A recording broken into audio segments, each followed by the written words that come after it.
Let's talk about the time that I thought I was a beard, but I was not. I met this guy. For the purpose of this story, we are going to call him Darren, okay?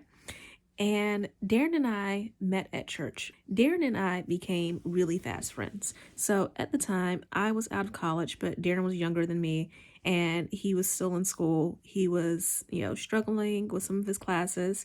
He came over to my place a couple of times. I helped him with, studying, helping him prepare for tests. One day, Darren comes to me and he's like, "Hey, I need a favor. I've met someone. I really love this person, but I know that my parents are not going to approve.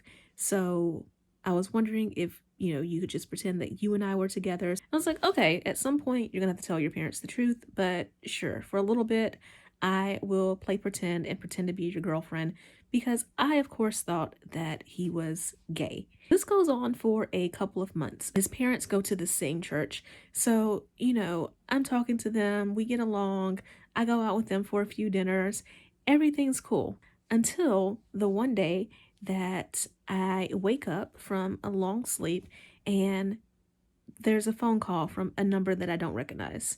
I ignore it. I try to go back to sleep, and this number keeps calling me over and over again. Then I start getting the text messages, and the text messages are calling me everything but a child of God.